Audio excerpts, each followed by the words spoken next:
আজকে আমরা জানবো ল্যাপারোস্কোপি নিয়ে। আমাদের অনেকের মধ্যেই কিন্তু কৌতূহল যে ল্যাপারোস্কোপি এই জিনিসটা আসলে কি। ল্যাপারোস্কোপি হচ্ছে একটি অপারেশন। ল্যাপারোস্কোপি এর বেশ কিছু সুন্দর সুন্দর নাম আছে।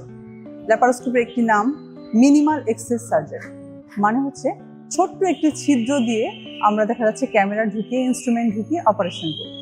আরেকটি নাম হচ্ছে বাটন হোল সার্জারি, মানে আমরা শার্টের বোতাম ঢোকানোর জন্য যতটুকু ছিদ্র থাকে সেই ছিদ্রর মতোই করে পেটে ছোট্ট একটি ছিদ্র করে সেটা দিয়ে আমরা অপারেশন করি। তাহলে আমরা জানি যে ল্যাপারোস্কোপিতে আসলে আমরা কি করি।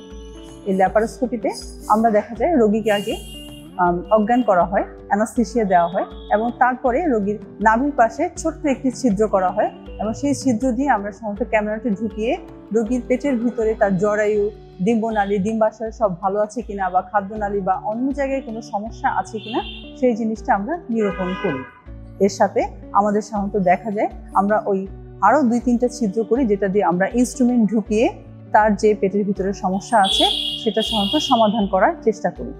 তাই ল্যাপারোস্কোপি বর্তমান বিশ্বের একটি আধুনিকতম প্রযুক্তি এবং এর মাধ্যমে কিন্তু আমাদের এখন সব ধরনের অপারেশনই করা সম্ভব হচ্ছে।